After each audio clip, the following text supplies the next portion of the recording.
"Sir, I can make your daughter walk again." He said it like he'd said it 100 times before, not as a question, not even as a wish. Just a plain, steady truth, and he was 9 years old, bundled in a jacket 3 sizes too big.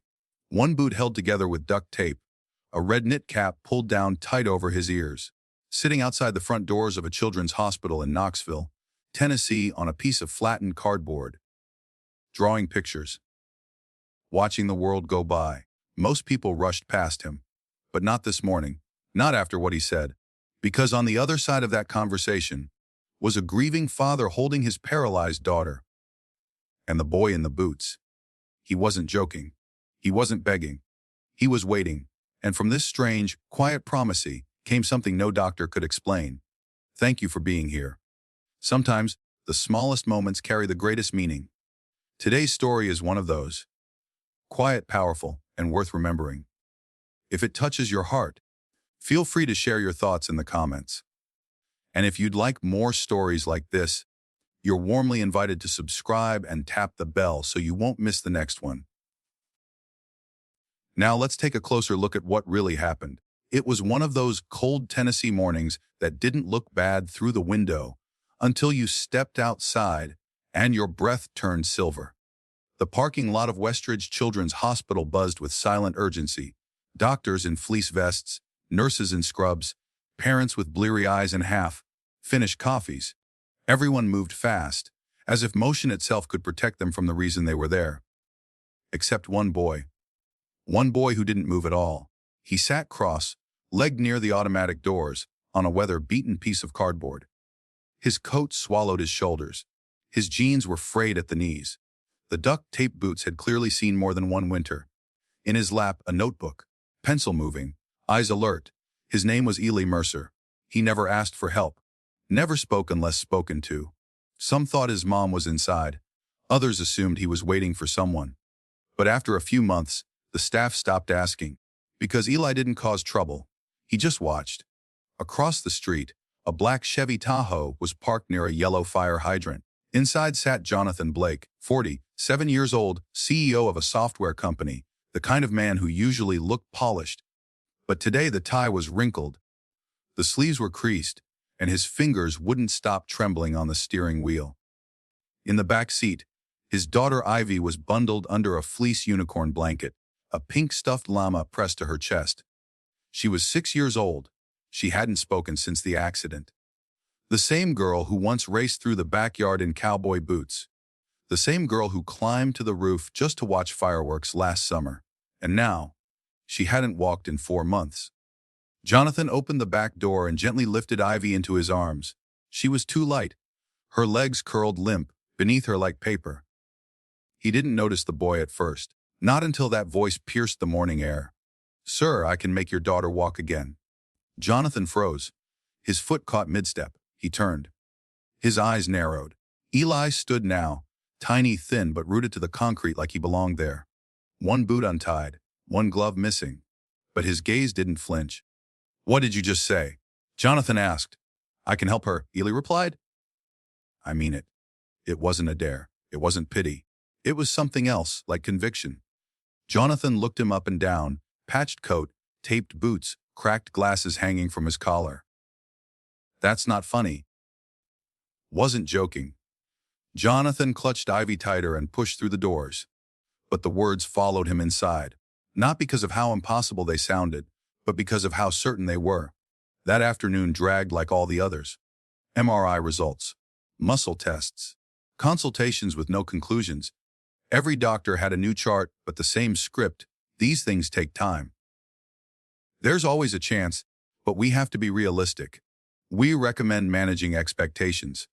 Jonathan had heard it all before, but that kid hadn't said anything about expectations. He just said, "I can help." By 3 p.m., Jonathan was back outside. Ivy was sleeping on his shoulder, her lips slightly parted, her curls brushing his collar. The Tahoe beeped as he approached, but just beyond the car was Eli.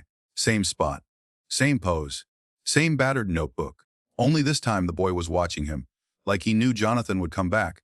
Jonathan paused. He glanced at Ivy, her tiny frame, her still legs, then turned and walked straight toward the boy. "You again," he muttered. Eli stood. His hands were bare now, red with cold. Why would you say something like that? Jonathan asked. Because it's true. You don't even know her. Jonathan said harshly. You don't know what she's been through. I don't have to. Eli answered, calm as ever. I know how to help. Jonathan squinted. You're 9, maybe 10. You're sitting outside a hospital with tape on your boots. What could you possibly know about helping someone like my daughter? Eli looked down. My mama was a therapist, he said. A real one. Helped people who couldn't walk. I watched her. I learned. Jonathan sighed, exasperated. So what? You watched her do stretches and now you're a doctor. Eli didn't budge. She helped a man walk again. 5 years in a chair. Just her hands. Her patience and faith. Oh, Jonathan turned to walk away again. I'm not giving you money, he said. I didn't ask for any. Then what do you want? Eli stepped forward. Just 1 hour. Let me try. Jonathan glanced at Ivy. She was awake now. Blinking at both of them, he cursed under his breath. Fine. Tomorrow. Harrington Park. No, don't be late. Eli nodded. Just once. As Jonathan drove away, he checked the rearview mirror. The boy was still standing there, still watching, still waiting. That night, Jonathan sat in his office, surrounded by unread emails and untouched paperwork. His mind refused to focus. That voice kept echoing in his head. I can help her. Ivy peeked into the room. Data, he looked up. Yeah, baby? Who was that boy? He hesitated. Just someone outside the hospital. She paused. He looked like he believed it. Believed what? She walked her fingers across the armrest of her wheelchair. That I could walk. Jonathan didn't respond. He couldn't. Not because he didn't have words, but because for the first time in months, something inside him was starting to thaw. Something that felt like hope. Harrington Park was mostly forgotten. Tucked between a shuttered laundromat and a boarded-up church, it had a cracked basketball court, 2 rusted swings, and a patch of uneven grass pretending to be a soccer field. But that Sunday something waited there. Eli Mercer sat alone on a bench under the big oak tree, his tattered coat folded beneath him, a small duffel bag at his feet, a towel, neatly rolled. He had arrived early, of course he had. At exactly 12:07, the black Tahoe pulled up. No one said a word at first. Jonathan got out and opened the back door. Ivy blinked against the sunlight as he lifted her gently into her chair. He pushed her across the grass toward the bench. His steps were stiff, his arms folded. You could feel the doubt trailing behind him like smoke. Eli stood. I again, he said softly. Jonathan gave a small, reluctant nod. Ivy waved shyly. Eli smiled. At Ivy. She smiled back. Jonathan frowned. How do you know her name? You said it yesterday. Eli replied simply. I remember stuff. Jonathan gestured at the towel. So what now? You sprinkle fairy dust. Magic carpet ride. Eli didn't flinch at the sarcasm. No, sir. Just the basics. He knelt and unzipped the duffel. Out came a pair of socks, a tennis ball, a small jar of cocoa butter, and a cloth bundle that gave off a faint scent of warm rice. Jonathan narrowed his eyes. What is all that? Things my mom used. The rice is for heat, loosens the muscles. The ball is for pressure points. He turned to Ivy. If it's okay, can I work with your legs for a little while? If anything hurts or feels weird, just say stop, deal. Ivy looked at her dad. Jonathan sighed. You can try. Just be careful.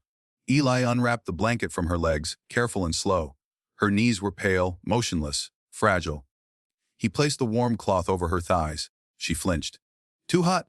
He asked. She shook her head. Feels good. He waited. Let the heat work. Then gently, almost reverently, he began to move her legs. Small motions, nothing forced. Just rotating joints, stretching tendons. His hands were steady, unafraid. Jonathan crouched beside them, eyes sharp. Guard up. You ever do this before? A lot. My mom used to take me to shelters. Help veterans, folks who couldn't afford therapy. Said, everybody deserves to feel human again. I carried her bag. And she taught you all this. She said the body doesn't always need machines. Sometimes it just needs attention. He tapped lightly on Ivy's knee. You feel that? She shook her head. No? Eli nodded, unfazed. That's okay. I'll keep asking. As he worked, he asked Ivy questions. Her favorite cartoons, favorite cereal, her best friend at school.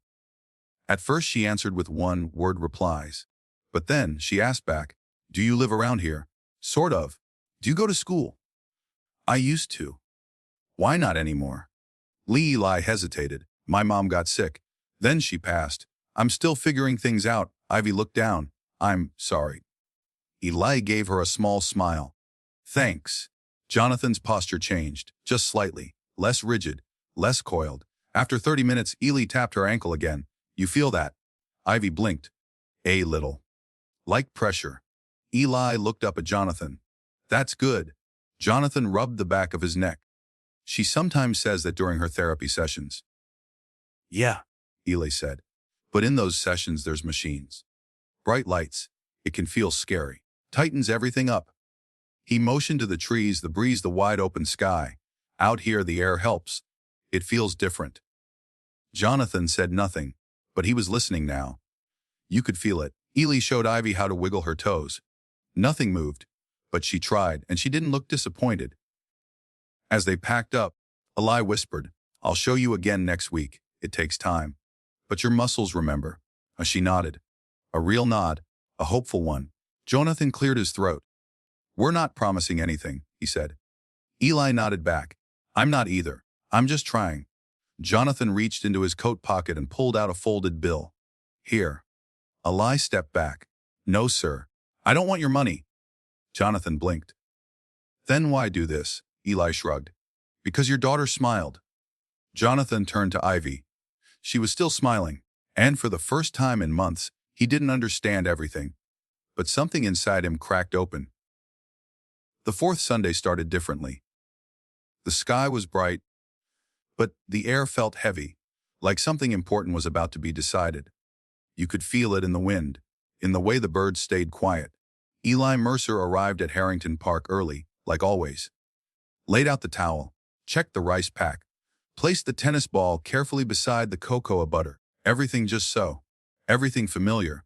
He even brought an extra water bottle just in case. At 12:06, the black Tahoe pulled in. But Ivy wasn't smiling this time. Her face was drawn, red around the eyes. Her arms crossed like doors locked from the inside. Jonathan lifted her into her chair stiffly. He didn't make eye contact.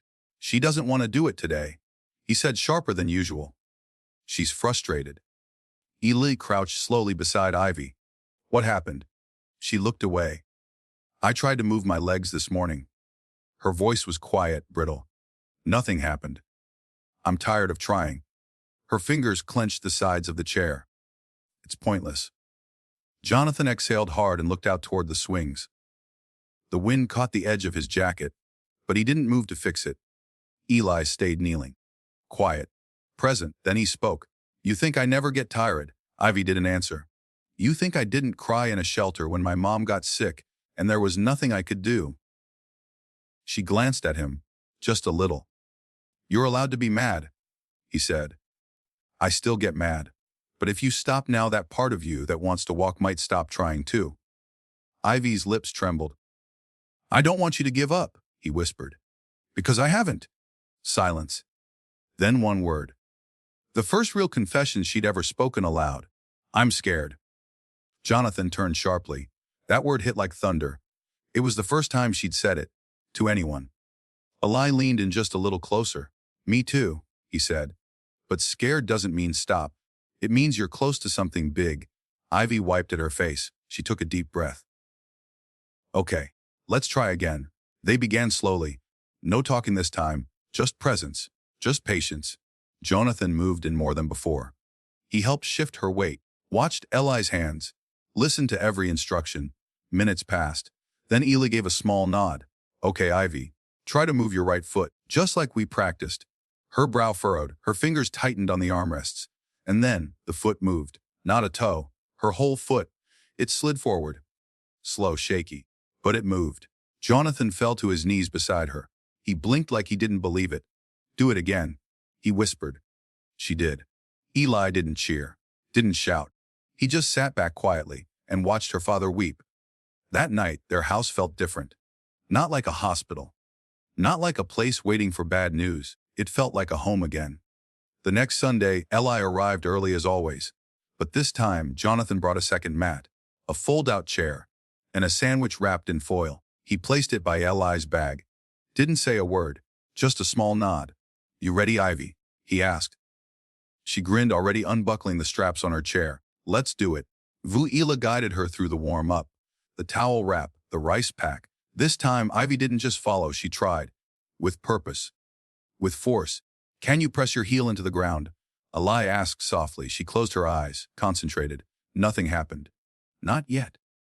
"It's okay," he said gently. "Sometimes your brain just needs to find the path. Like walking through a crowd. You just have to push through." Jonathan stood behind them, arms crossed again.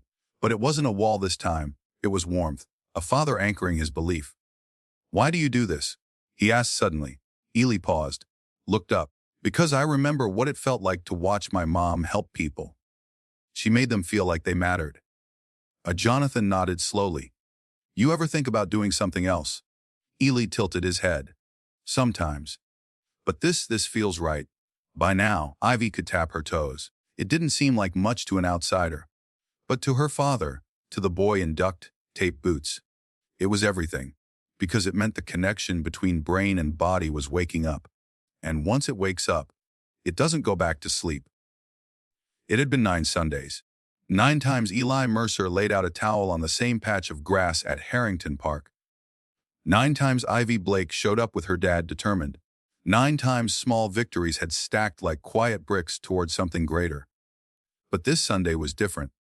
The wind moved slower. The sun lingered longer between the trees. The air didn't feel urgent anymore. It felt ready. Jonathan noticed it the moment he turned off the ignition. Ivy didn't say a word from the back seat. Her curls were pinned behind her ears. Her hands were folded neatly in her lap. She was focused, still, like someone preparing for something sacred.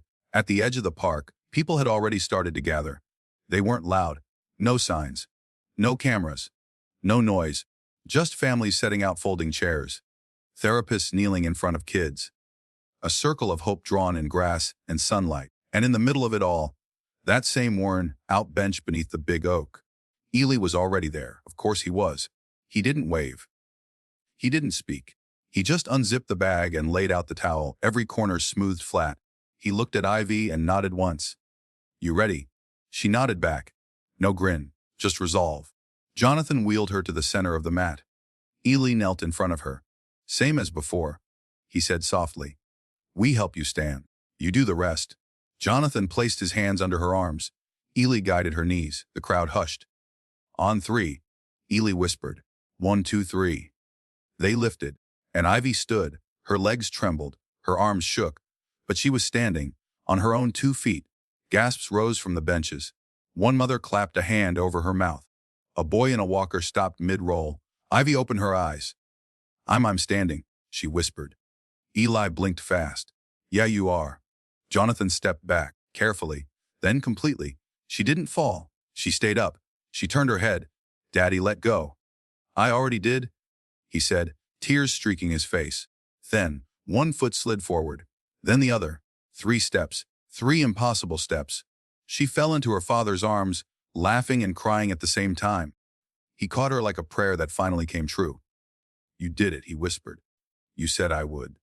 She beamed at Eli. "I said we'd try," he replied, smiling small like always. No one left the park quickly that day. People stayed sat. Hugged, prayed. Some cried. Some didn't know what to say, but they all knew what they saw. And they wouldn't forget it. That evening, back at the Blake home, Jonathan stood in the kitchen while Eli poured cereal at the table. Ivy was in the next room, humming as she colored. Her legs stretched out in front of her on the couch. It wasn't a miracle. It was a beginning. Jonathan turned. "You know, you changed everything." Eli didn't look up. "I did." Jonathan walked over and placed a hand on the boy's shoulder.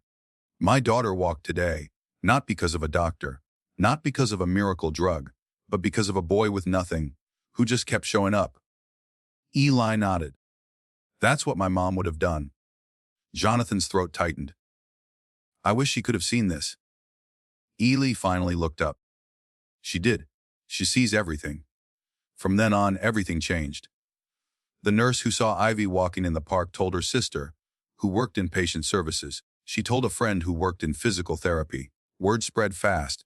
The next Sunday, two families waited under the oak tree. One had a boy with cerebral palsy. The other, a girl recovering from a stroke. Eli looked at Jonathan. Jonathan looked back. "You don't have to," he said. Eli adjusted the strap on his bag. "I want to." He gave up his session with Ivy that day to help the newcomers. Showed the parents how to warm the rice, how to apply pressure, how to wait with patience. And he talked to the kids, not down to them. "You're not broken," he told one. "You're just learning a different way to be strong." Ivy didn't mind. She watched from her chair, smiling. Later in the car, she said, "I like watching him help people." Jonathan smiled through the mirror. "Yeah, me too." By the next weekend, 5 families came. The week after that, it was 11. A local pastor brought folding chairs. A nearby diner dropped off bagels and orange juice. Someone printed flyers, free movement sessions Sundays at noon. Harrington Park. All welcome. They didn't put Eli's name on it. He didn't want them to. But everyone knew who it was for. A local reporter arrived one week with a camera and notepad. Jonathan pulled Eli aside. "You okay with this?" Ali looked around, at the kids, at the parents, at Ivy helping a girl in braces. He nodded. "As long as it's not about me, it's about them." The article ran on page 2 of the Knoxville Sunday Ledger. 9-year-old with a gift helps dozens heal in local park.